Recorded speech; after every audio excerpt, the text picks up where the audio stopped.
पहला भाग। अर्जुन का बदलता हुआ रूप। अर्जुन का चेहरा अब बिल्कुल बदल चुका था। उसकी आंखों में कोई चमक नहीं थी, जैसे वो किसी अजनबी दुनिया से आया हो। उसने किसी से बात करना छोड़ दिया था।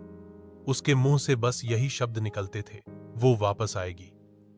अगली अमावस्या को गांव वालों ने उसे किसी पागल खाने में भेजने का सोचा, लेकिन एक बुजुर्ग पंडित ने कहा, अर्जुन की आत्मा पर एक बड़ा साया है, जिसे तोड़ने के लिए हमें उस हवेली में लौटना होगा। दूसरा भाग। रात का डर। अर्जुन और पंडित जी ने मिलकर तय किया कि अगली अमावस्या को, जब रात का अंधेरा सबसे गहरा होगा, हवेली में जाना होगा और उस आत्मा को शांति देना होगा। गांव वाले डर से सहमे हुए थे, लेकिन कोई भी मदद करने को तैयार नहीं था। आखिरकार अर्जुन और पंडित जी रात के 12 बजे हवेली पहुंचे। जैसे ही उन्होंने कदम रखा, हवेली की दीवारों से अजीब सी सर्द हवा आने लगी। अंधेरे में एक कटी हुई आवाज गूंजी, तुम लौट आए हो, तुम नहीं बच सकते। तीसरा भाग।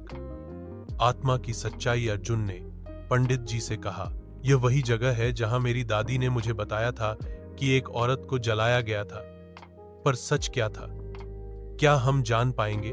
पंडित जी ने पुरानी किताबें खोल दी और हवेली के बारे में कुछ और खौफनाक राज सामने आए। यह औरत कोई साधारण आत्मा नहीं थी, वो एक काले जादूगर की पत्नी थी, जिसे सज्जा दी गई थी क्योंकि उसने गांव वालों से बदला लेने के लिए अपने पति से काले जादू की मदद ली थी।